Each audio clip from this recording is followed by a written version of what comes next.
Hello, स्वागत है आप सभी का आज की क्लास में। आज है 26 जुलाई। 26 जुलाई सुबह तक के जो भी महत्वपूर्ण करंट अफेयर्स हैं वो इस क्लास के अंदर करवाए गए हैं। तो आप इस वीडियो को शुरू से लेकर अंत तक जरूर देखना, ताकि कोई भी जो हमारा महत्वपूर्ण करंट अफेयर है वो रह न जाए। अगर आपको हमारी यह वीडियो अच्छी लगती है तो आप एक कमेंट और लाइक जरूर कर देना, और हमारे इस वीडियो का लिंक अपने फ्रेंड्स के अंदर शेयर जरूर कर दें। ही में किसे दोबारा से अंतर्राष्ट्रीय ओलंपिक समिति में चुना गया है? बताओ जी, किसे चुना गया है दोबारा से अंतर्राष्ट्रीय ओलंपिक समिति के अंदर? नीता अंबानी को, राहुल द्रविड़ को, सचिन तेंदुलकर को, महेंद्र सिंह धोनी को। किसे चुना गया है? सही आंसर कौन सा आएगा? ऑप्शन वन हमारा राइट आंसर आएगा, नीता अंबानी को। रिलायंस फाउंडेशन की जो चेयरपर्सन है तथा मुकेश अंबानी की पत्नी कौन है? नीता अंबानी। इसको क्या है, भारत की ओर से अंतर्राष्ट्रीय ओलंपिक समिति, भारत की ओर से क्या है, अंतर्राष्ट्रीय ओलंपिक समिति के सदस्य के रूप में दोबारा से फिर से चुना गया है। नीता अंबानी को पहली बार कब चुना गया था? 2016 के अंदर। ठीक है, 2016 में रियो ओलंपिक के दौरान आईओसी का सदस्य बनाया गया था। अब उनको फिर से 8 साल बाद, अब उनको फिर से आफ्टर 8 ईयर, ठीक है, आफ्टर 8 साल बाद उनको दूसरी बार ये सम्मान मिला है। अंतर्राष्ट्रीय ओलंपिक समिति के लिए भारत की ओर से मेंबर बनने के लिए इनको कितने वोटों का समर्थन मिला? सभी 93 वोटों का समर्थन मिला। ठीक है जी। आगे है जी, रिलायंस फाउंडेशन की संस्थापक और अध्यक्ष नीता अंबानी ने को इस सम्मान के बारे में रिलायंस फाउंडेशन ने सोशल मीडिया प्लेटफॉर्म एक्स पर पोस्ट करते हुए लिखा जानकारी दी है। किस उसमें अनीता अंबानी के ने अपने हवाले में लिखा गया है कि मैं अंतर्राष्ट्रीय ओलंपिक समिति के सदस्य के रूप में फिर से चुने जाने के लिए बहुत सम्मानित महसूस कर रही हूँ। मैं राष्ट्रपति थॉमस बाक और आईओसी में अपने सहयोगियों को मुझ पर भरोसा जताने के लिए धन्यवाद देना चाहती हूँ। यह पुनर्निर्वाचन न केवल एक व्यक्तिगत मील का पत्थर है, बल्कि वैश्विक खेल क्षेत्र में भारत के बढ़ते प्रभाव की मान्यता भी है। ठीक है जी। बताओ किसको अंतर्राष्ट्रीय ओलंपिक समिति का दोबारा से चुना गया है जी सदस्य? अंतर्राष्ट्रीय ओलंपिक समिति का सदस्य किसे चुना गया दोबारा से? नीता अंबानी जी को। पहले कब चुना गया था? 2000 साल में। 8 साल बाद दोबारा से इनको चुना गया है। ठीक है जी। आगे नेक्स्ट क्वेश्चन देख लेते हैं। हाल ही में भारतीय नौसेना के लिए त्रिपुट श्रेणी के 2 उन्नत जहाजों का निर्माण किसके द्वारा किया गया? बताओ जी, किसके द्वारा किया गया भारतीय नौसेना के लिए त्रिपुट श्रेणी के 2 उन्नत जहाजों का निर्माण? Goa shipyard limited, Hindustan shipyard limited, Cochin shipyard limited, या उपरोक्त में से कोई नहीं? बताओ जी, कौन सा आंसर सही होगा इनमें से? ये होगा ऑप्शन वन हमारा राइट आंसर होगा, गोवा शिपयार्ड लिमिटेड। भारतीय नौसेना के लिए गोवा में त्रिपुट श्रेणी के पहले जंगी जहाज यार्ड, यार्ड कौन सा पहला जंगी जहाज? यार्ड 1258 लॉन्च किया गया है। किसके द्वारा किया गया है? गोवा शिपयार्ड लिमिटेड द्वारा। ठीक है, बनाया गया यह जहाज दो उन्नत फ्रिगेट में से पहला है। क्या है? दो उन्नत फ्रिगेट में से पहला है। कितने? दो बनाने हैं, ठीक है, उसमें से पहला बनाया गया है। किसके द्वारा बनाया गया? गोवा शिपयार्ड लिमिटेड के द्वारा। क्या नाम है उसका? यार्ड 1258। ठीक है जी। अब आपको बता दें कि 29 जनवरी 2021 को क्या है, तो यह जो है शुरू हुआ था इसको बनाने का काम, यार्ड 1258 का। ठीक है, लॉन्च होने के बाद अब क्या है, इसके कई सारे ट्रायल होने हैं। ठीक है, और अक्टूबर 2026 तक क्या है, अक्टूबर जो 2026 तक भारतीय नौसेना के जंगी बेड़े में इसे शामिल किया जाए। कब किया जाना इसको शामिल? अक्टूबर 2026 के अंदर। ठीक है जी। इसके बाद गोवा शिपयार्ड इसी क्लास का एक और, ठीक है, जंगी जहाज बना रहा है। यह जहाज 2027 में नौसेना में, और जो दूसरा बनाया जा रहा है वो कब होएगा शामिल?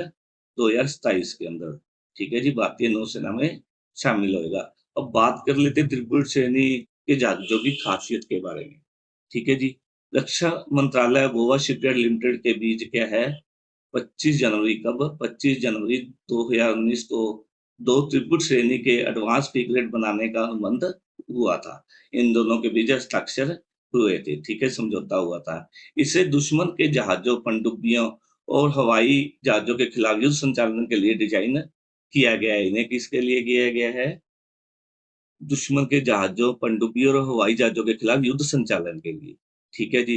त्रिपुर श्रेणी के जहाज कितने लंबे होते हैं? 124.8 मीटर लंबे होते हैं।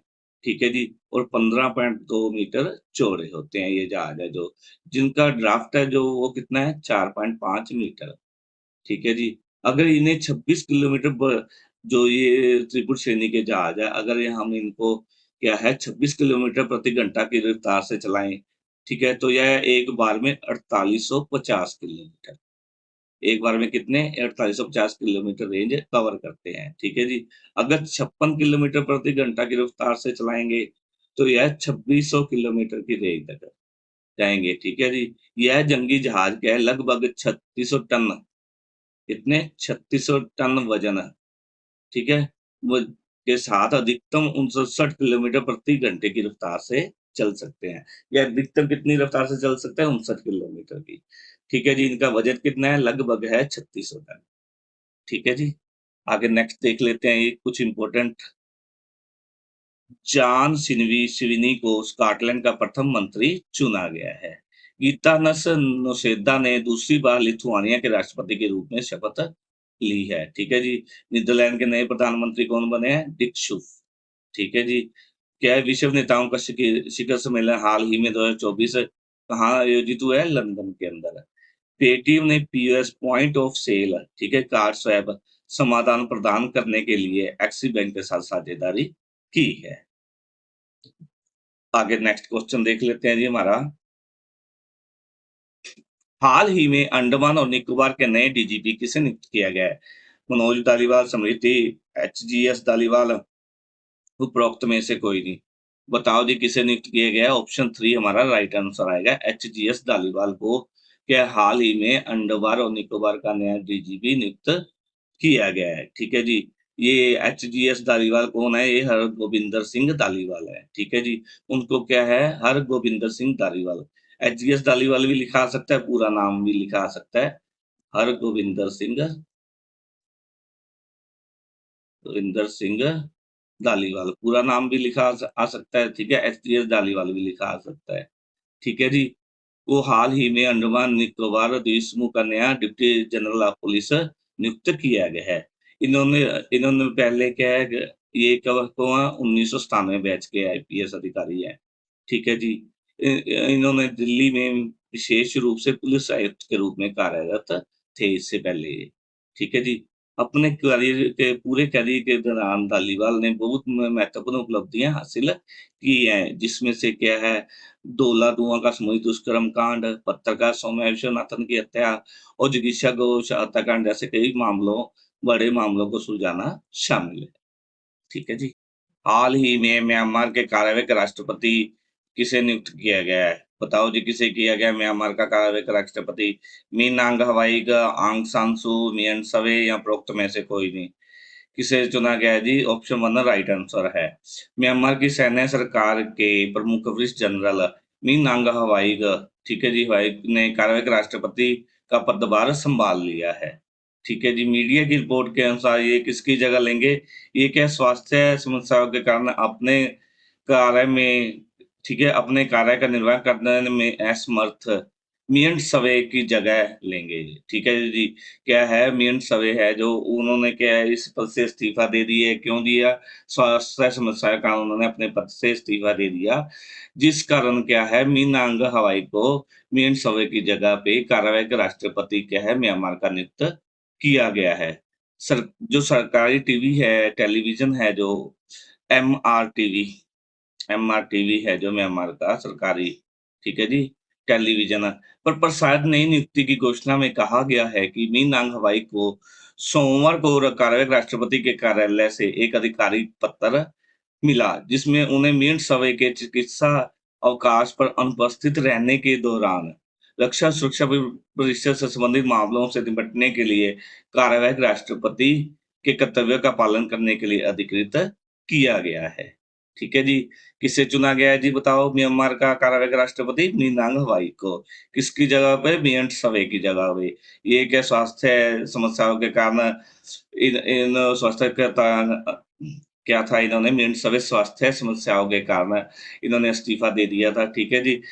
उनकी जगह पर अब, ठीक है जी, किसको, मिन्हांग सवाई को क्या है, कार्यवाहक राष्ट्रपति नियुक्त किया गया है। नेक्स्ट क्वेश्चन देख लेते हैं जी, हमारा कौन-सा है? नेक्स्ट क्वेश्चन, हाल ही में बिलियन इंप्रेशंस का उद्घाटन कौन से शहर में किया गया है? बताओ जी, कौन से शहर में किया गया है? ये किया गया है रांची के अंदर। झारखंड के रांची के अंदर बिलियन इंप्रेशंस का उद्घाटन किया गया है। ठीक है जी। नेक्स्ट को देख लेते हैं, कुछ इंपॉर्टेंट तथ्य देख लेते हैं हमारे। राजस्थान के माउंट आबू में स्थित दिलवाड़ा मंदिर जैन धर्म से संबंधित है। ठीक है जी। 21वीं एक्स खान क्वेस्ट में भाग लेने के लिए हाल ही में मंगोलिया के लिए क्या है, टीम रवाना हुई है भारत से। ठीक है। यह बहुराष्ट्रीय खान क्वेस्ट सैन्य अभ्यास 27 जुलाई, कब से कब तक चलना है ये, 27 जुलाई 24 से 9 अगस्त 2024 तक मंगोलिया की राजधानी जो उलान बटार में आयोजित की जानी है। आगे है जी, उड़ीसा के अंदर अगर बात करें, उड़ीसा में कौन-सा महोत्सव मनाया जाता है? कोणार्क नृत्य महोत्सव। ठीक है जी। आगे देख लेते हैं, बाबर ने क्या है 1526 में पानीपत के प्रथम युद्ध में इब्राहिम लोदी को पराजित किया था। आगे है जी हमारे नेक्स्ट क्वेश्चन, हाल ही में एशिया के पहले स्वास्थ्य अनुसंधान संबंधी प्री क्लिनिकल नेटवर्क सुविधा का उद्घाटन कौन से राज्य में हुआ है? बताओ जी, एशिया की पहली स्वास्थ्य अनुसंधान संबंधी प्री क्लिनिकल नेटवर्क सुविधा का उद्घाटन कहाँ पर हुआ है? हरियाणा के अंदर, ऊपर उत्तर प्रदेश, राजस्थान या उपरोक्त में से कोई नहीं। ये हुआ है जी हरियाणा के अंदर। हरियाणा के कहाँ पर? फरीदाबाद में। ठीक है जी। विज्ञान और प्रौद्योगिकी राज्य मंत्री डॉक्टर जितेंद्र सिंह, किसने? डॉक्टर जितेंद्र सिंह।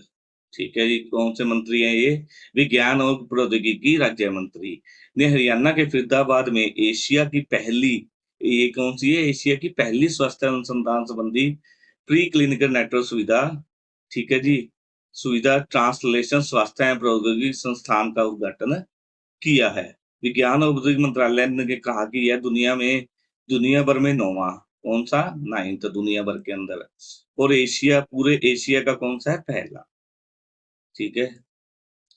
दुनिया भर में 9वां और एशिया का पहला नेटवर्क प्रयोगशाला होगी है, जो बनाई गई है। डॉक्टर सिंह ने अनुसंधान और विकास के लिए अनुसंधान संस्थानों, विश्वविद्यालय, उद्योगों को सूक्ष्मजीव संस्कृति प्रदान करने के लिए, ठीक है जी, और एक भंडार के रूप में कार्य करने के लिए आनुवंशिक रूप से परिभाषित मानव संबंध सूक्ष्मजीव संस्कृति संग्रह जो ह्यूमिक सुविधा का उद्घाटन किया है। कहाँ पर किया गया जी इसका उद्घाटन, प्री क्लिनिकल नेटवर्क सुविधा का? हरियाणा के अंदर कहाँ पर? हरियाणा के अंदर ये किया गया है फरीदाबाद में। ठीक है जी। फरीदाबाद में, यह दुनिया का कौन-सी है? 9वीं, ठीक है, और एशिया की पहली, ठीक है, प्री क्लिनिकल नेटवर्क सुविधा है। ठीक है जी। आगे है जी कुछ इम्पोर्टेंट टॉपिक्स। हाल ही में समाचार संपादक पी चंद्रशेखर शेखरन का निधन हो गया है। किसका निधन हुआ है हाल ही में? समाचार संपादक पी चंद्रशेखरन का। ठीक है जी। हाल ही में अगले साल जुलाई तक क्या है, रेलवे कनेक्टिविटी के तहत आने वाला पूर्वोत्तर का चौथा राजधानी शहर कौन है? आइजोल होगा। कौन होगा? आइजोल होगा। सुधांशु पंत को हाल ही में राजस्थान के मुख्य सचिव के रूप में नियुक्त किया गया है। सड़क सुरक्षा कार्य योजना बनाने वाला पहला राज्य कौन बना है? राजस्थान। सड़क सुरक्षा कार्य योजना बनाने वाला पहला राज्य कौन बना है? राजस्थान बना है। और क्या है, राजस्थान के अंदर ही हाल ही में लोह अयस्क के विशाल भंडार पाए गए हैं। आगे नेक्स्ट क्वेश्चन है, हाल ही में पेरिस के ग्रेविन म्यूजियम ने किस भारतीय अभिनेता के सम्मान में गोल्डन कॉइन जारी किया है? बताओ जी, अमिताभ बच्चन, सलमान खान, शाहरुख खान या उपरोक्त में से कोई नहीं। किसके? शाहरुख खान के। ऑप्शन 3 हमारा राइट आंसर है। शाहरुख खान को पेरिस के ग्रेविन म्यूजियम ने कस्टमाइज किए किए गए गोल्डन कॉइन से सम्मानित किया गया। कौन से कॉइन से? गोल्डन कॉइन से। ठीक है जी। एक्टर के fan club Shahrukh Khan universe fan club ने एक्स पर, कौन से? एक्स सोशल मीडिया पर सोने के सिक्के की फोटो शेयर की। ठीक है। एक्टर के फैन ने पोस्ट के कैप्शन में लिखा, पेरिस के ग्रेवी म्यूजियम ने शाहरुख खान के सम्मान में यह सोने का सिक्का जारी किया है। बॉलीवुड के बादशाह कौन है? शाहरुख खान, ठीक है जी। उनका नाम डंका है जो केवल भारत में नहीं पूरी दुनिया में बजता है। एक्टर की इंडिया के साथ ही पूरी दुनिया में काफ़ी सारी फैन फॉलोइंग है। शाहरुख खान के नाम और भी कई सारे रिकॉर्ड दर्ज हैं, ठीक है जी। उन्होंने अपने करियर में कई ऐसे मुकाम हासिल किए जिसकी बराबरी कोई भी बॉलीवुड है आज तक एक्टर आज तक कोई भी अभिनेता या अभिनेत्री आज तक नहीं कर पाया है। किसको किसका जारी किया गया है सिक्का किसके सम्मान में? शाहरुख खान के सम्मान में। आगे है जी नेक्स्ट क्वेश्चन हमारा। हाल ही में वर्ष 2030 शीतकालीन ओलंपिक खेलों की मेजबानी किसके द्वारा की जाएगी? बताओ जी किसके द्वारा की जाएगी? फ्रांस, चीन, संयुक्त राज्य अमेरिका या उपरोक्त में से कोई नहीं। किसके द्वारा की जानी है? ये की जानी है फ्रांस, ठीक है जी। ओलंपिक शीतकालीन जो है हर 4 साल बाद, ठीक है जी। 4 ईयर आफ्टर 4 ईयर बाद ठीक है जी खेले जाते हैं, जो ओलंपिक है शीतकालीन, ठीक है जी। अब बात करें 2022 के अंदर इसकी मेज़बानी किसके द्वारा की गई थी? 2022 के अंदर की गई थी बीजिंग ने, बीजिंग चीन के द्वारा, ठीक है जी। इसकी मेज़बानी की गई थी। अगर बात करें 2026 की, 2026 में किसके द्वारा की जानी है? इटली के द्वारा। इटली के कहाँ पर? इटली के है मिलान एंड कार्टिना, ठीक है जी, कार्टिना 2 ज इन इटली के मिलान कार्टिना के अंदर यह होने वाला है शीतकालीन जो ओलंपिक खेल है 2026 के अंदर। बात अब 2030 की चल रही है, 2030 शीतकालीन ओलंपिक खेल की मेज़बानी किसके द्वारा की जानी है? ये की जानी है फ्रांस के द्वारा, ठीक है जी। ओलंपिक शीतकालीन खेल फ्रांस में आयोजित किया जाएगा और 8 जुलाई 1992 के बाद 38 वर्षों में पहली बार इसका यहाँ आयोजन किया जाना है, ठीक है जी। इसके अंदर क्या है जितना हो सके उतना मौजूदा स्थानों का उपयोग करने के लिए जिनेवा झील और उत्तरी आल्प्स के से लेकर दक्षिण में मध्य सागर तक 4 क्लस्टर में खेलों का आयोजन किया जाएगा 2030 के जो शीतकालीन ओलंपिक खेल है। ठीक है जी, आगे इम्पोर्टेंट देख लेते हैं कुछ टॉपिक। हाल ही में फीफा रैंकिंग में भारत का कौन-सा स्थान है? 124वां, ठीक है जी। और अंतर्राष्ट्रीय गणित ओलंपियाड में भारत को कौन-सा स्थान मिला है? चौथा स्थान। ठीक है जी, केंद्रीय बजट के अंदर 2024-25 में रक्षा बजट कितना है? 6.22 लाख करोड़ रुपए। ठीक है जी। आगे है मुंबई क्रिकेट एसोसिएशन के सबसे युवा अध्यक्ष कौन बने हैं? अजिंक्य नाइक बने हैं। ठीक है जी। मुद्रा योजना के तहत ऋण सीमा को बढ़ाकर कितना कर दिया गया है? 20 लाख कर दिया गया है। ठीक है जी। आगे है जी हमारा हाल ही में फ्रांस की रोटेक्स चैलेंज इंटरनेशनल ट्रॉफी जीतने वाली पहली महिला रेसर कौन बनी है? बताओ जी कौन बनी है? ये बनी है अतिका मीर। पहला ऑप्शन राइट आंसर सही है हमारा। ठीक है जी। कौन बनी है जी फ्रांस की रोटेक्स चैलेंज इंटरनेशनल ट्रॉफी जीतने वाली पहली महिला रेसर? वो बनी है अतिका मीर। ठीक है जी। इसका जो होस्ट किसने किया था? फ्रांस ने। ठीक है, फ्रांस ने इसका होस्ट किया था। फ्रांस की रोटा चैलेंज इंटरनेशनल ट्रॉफी का होस्ट फ्रांस ने किया। इसमें क्या है जम्मू कश्मीर भारत के कहाँ के जम्मू कश्मीर की श्रीनगर की रहने वाली ठीक है जी अतीका मीर दुनिया की पहली महिला रेसर बन गई है। आगे नेक्स्ट क्वेश्चन है जी हाल ही में भारत के 500 सामुदायिक रेडियो स्टेशन अपना रेडियो 90.0 एफएम का उद्घाटन कहाँ पर किया गया है? बताओ जी भारत के 500 सामुदायिक रेडियो स्टेशन अपना रेडियो 90.0 एफएम का उद्घाटन कहाँ पर किया गया है? आइजोल मिजोरम के अंदर, नोएडा उत्तर प्रदेश, नई दिल्ली या उपरोक्त में से कोई नहीं। कहाँ पर किया गया है? ये किया गया है जी आइजोल के अंदर मिजोरम। ठीक है जी।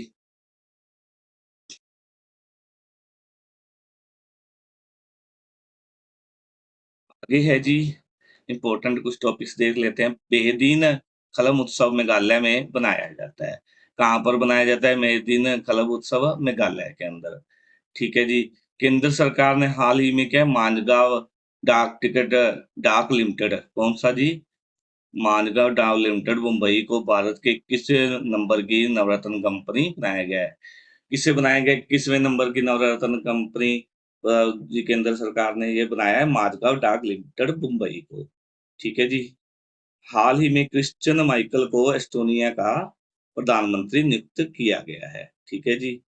हाल ही में संयुक्त राष्ट्र रहत और कार्य एजेंसी को आतंकी संगठन घोषित करने वाले विधेयक को इजरायल ने मंजूरी दे दी है। इसे आतंकी संगठन घोषित करने वाले विधेयक की मंजूरी दी है संयुक्त राष्ट्र राहत और कार्य एजेंसी को। आगे है जी, हाल ही में पोफिस शुद्ध ग्रह का अध्ययन करने के लिए मिशन रामसेस की घोषणा यूरोपीय अंतरिक्ष एजेंसी ने की है। किसने की है जी? अध्ययन करने के लिए पोफिस शुद्ध ग्रह का अध्ययन करने के लिए मिशन रामसेस की घोषणा यूरोपीय अंतरिक्ष एजेंसी ने की है।